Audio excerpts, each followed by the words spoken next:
सबैलाई फेरि गरौँ। मैले सानो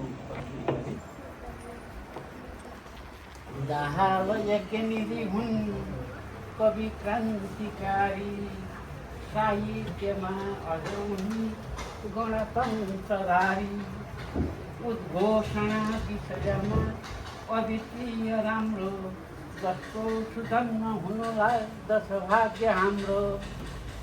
मैले दाल शर्मा समर्पण गरेँ।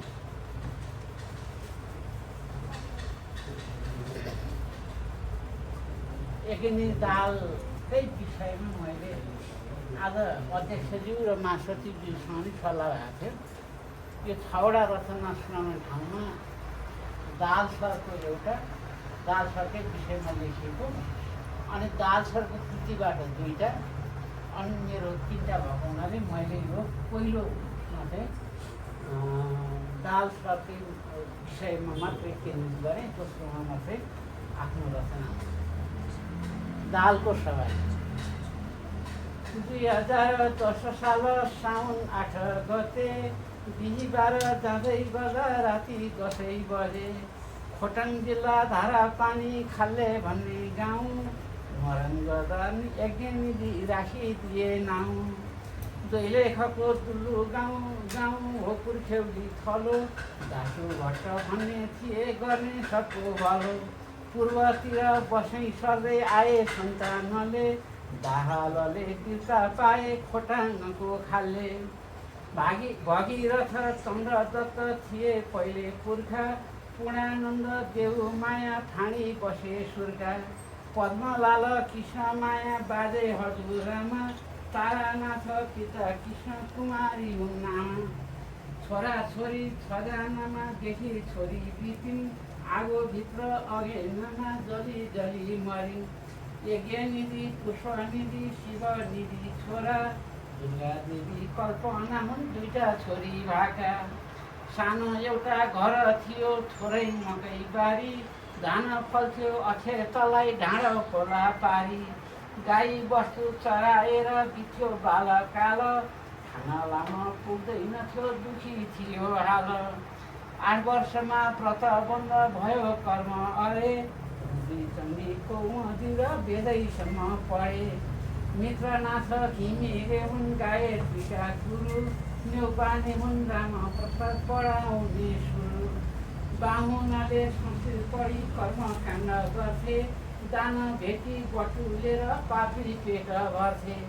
कोही चाहिँ काले भन्थे कोही भन्थे कालु, कोले भन्थे पिताजीले भेट्न खोज्थे खालु। 16 वर्ष लागेपछि मात्रै पढ्न थाले, 24 वर्ष उमेरमा शास्त्री पास गरे। चन्द्रसाङ्ग पाठशाला थियो धरानमा, शास्त्री चाहिँ पढेका हुन् पछि वाल्मिकीमा। 27 साल असारमा बाबा खस्नु भयो, यसो छोरो भएकाले घरै धान्नु पर्यो। भाइ बहिनी हुर्काउँदै पढ्ने बेला गयो, घरको मुली स्वर्गे हुँदा लठी बज्रै भयो। 31मा छापिएको पहिलो उद्वेग हो, लेखिएको कविता चाहिँ आँपको मन्जरी हो। 35मा दोस्रो भए 38मा तेस्रो, महोत्सव कवितामा लेखिएको खस्रो।